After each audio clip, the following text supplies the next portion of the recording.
মানুষের জীবনে একটা জিনিস আছে যেটা চোখে দেখা যায় না, কিন্তু অনুভব করা যায়। কখনো আপনার হঠাৎ মন খারাপ হয়ে যায়, বাড়িতে অশান্তি শুরু হয়, শিশুরা অসুস্থ হয়ে পড়ে, হাসি খুশি পরিবেশ কোত্থেকে যেন ভারী হয়ে ওঠে। আমরা ভাবি এটা হয়তো কাকতালীয়, কিংবা ভাবি ভাগ্য। কিন্তু ঠাকুর ও মা সারদা দেবী এই বিষয়ে এমন কিছু বলেছেন যা জানলে আপনি বুঝবেন এগুলো সবই মনের শক্তি ও মানুষের দৃষ্টির প্রভাব। আজকের ভিডিওতে আমরা এমন কিছু কথা জানব যা শুধু আপনার পরিবারকে রক্ষা করবে না, বরং ঠাকুরমা সরাসরি উপদেশ আপনাকে দেখিয়ে দেবে কুদৃষ্টি, নেগেটিভ ভাবনা, ঈর্ষা এসব কিভাবে আমাদের ওপর প্রভাব ফেলে আর কিভাবে এর থেকে নিরাপদ থাকা যায়। চলুন তাহলে আর দেরি না করে শুরু করি। প্রথমে আমরা জানব মানুষের দৃষ্টি সম্পর্কে ঠাকুরের শিক্ষা। প্রথম, মন যেমন ভাববে তেমনি হবে। মনোশক্তির কথা শ্রী শ্রী ঠাকুর রামকৃষ্ণদেব বলতেন, যেমন ভাব তেমনি হও। মন যেমন মানুষও তেমন। অর্থাৎ তিনি বলতে চেয়েছেন, কারোর মনে যদি ঈর্ষা, রাগ বা নেগেটিভ চিন্তা থাকে, সেই ভাব অন্যকে প্রভাবিত করতে পারে। দ্বিতীয়, ভালো খারাপ ভাবনা বাতাসের মতো ছড়ায়। শ্রী শ্রী ঠাকুর বলতেন, একজনের মনোভাব অন্যজনকে ধরতে পারে। এটা আমরা সাধারণ ভাষায় বলি দৃষ্টি লাগা। চোখ লেগে যায়, কুদৃষ্টি পড়ে। এটা অলৌকিক কিছু নয়, এটা মনোশক্তির বাস্তব প্রভাব। এবার আসি শ্রী শ্রী মা সারদা দেবী এই কুদৃষ্টি নিয়ে কি বলেছেন। প্রথম, শ্রী মা সারদা স্পষ্ট সতর্কবাণী। শ্রী শ্রী মা বলতেন, মানুষের চোখে অনেক শক্তি আছে, তাই সবার সামনে সব দেখতে নেই। এটা কুদৃষ্টি সম্পর্কে মা নিজে ব্যাখ্যা করেছিলেন। দ্বিতীয়, মা ঈর্ষাপূর্ণ মানুষ থেকে সাবধান থাকতে বলেন। শ্রী শ্রী মা বলতেন, সবাইকে ভালোবাসবে, কিন্তু যার মন খারাপ তার থেকে সাবধানে থাকবে।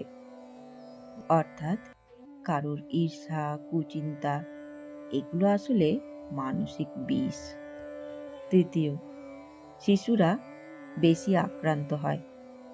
শ্রী শ্রী মা বলতেন, শিশুরা দেব শিশু, তাদের খুব নজর লাগে।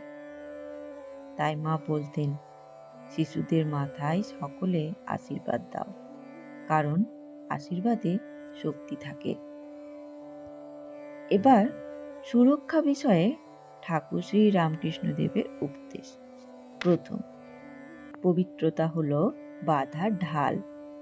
শ্রী শ্রী ঠাকুর রামকৃষ্ণদেব বলতেন, যার মন পবিত্র তাকে কিছুতে ধরতে পারে না।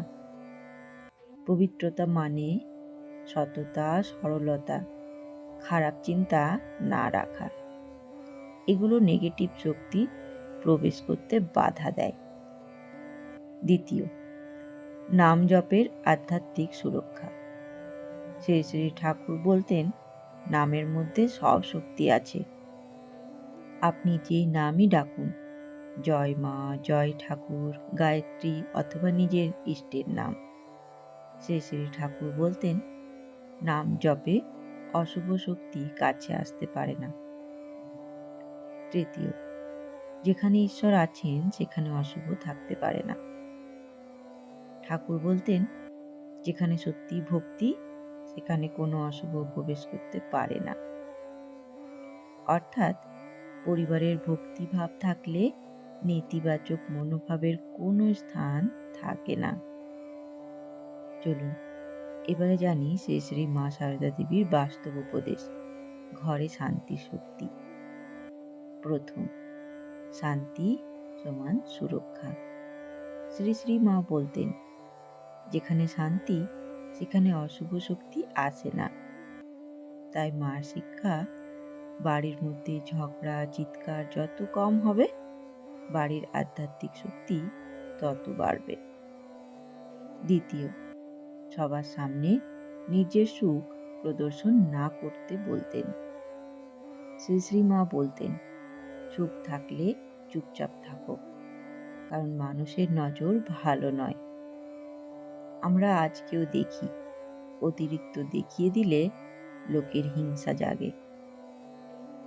তৃতীয়, মা সারদার নিরাপত্তার সূত্র। শ্রী শ্রী মা বলতেন, লক্ষ্মী ঘরে থাকলে অসুর থাকতে পারে না।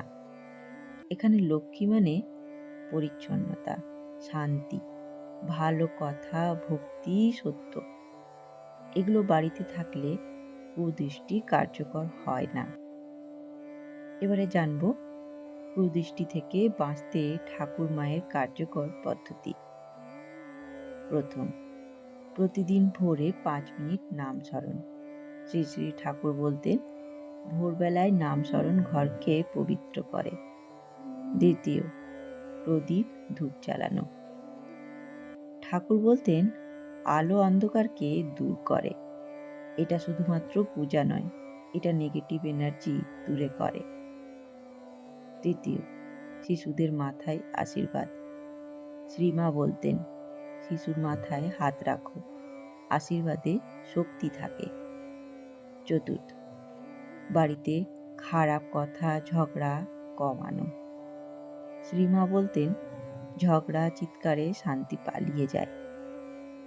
পঞ্চম, বাড়িতে মন্ত্রময় পরিবেশ তৈরি করা।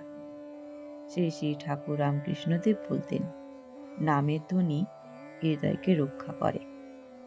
তাহলে বন্ধুগণ, আজ আমরা ঠাকুর ও মা সারদার বাণী থেকে জানলাম, অশুভ শক্তি, কুদৃষ্টি, ঈর্ষা এসব চোখে দেখা যায় না, কিন্তু মনকে আঘাত করতে পারে। কিন্তু সুখবর হলো, ঠাকুর ও মায়ের দেওয়া এই উপদেশগুলি অত্যন্ত সহজ ও কার্যকর। নাম জপ, শান্তি, সরলতা, সত্য, প্রদীপ, প্রার্থনা, এগুলো নিয়মিত পালন করলে নেতিবাচক দৃষ্টি আপনাকে ছুঁতে পারবে না। এবারে আপনাদের কাছে আমার একটি প্রশ্ন, আপনার জীবনে কি এমন ঘটনা ঘটেছে যেখানে আপনার মনে হয়েছে যে কারোর কুদৃষ্টি পড়েছে? কমেন্টে জানাতে ভুলবেন না। আমি অপেক্ষায় থাকব। ধন্যবাদ। ভালো থাকবেন। জয় ঠাকুর, জয় মা, জয় স্বামীজি।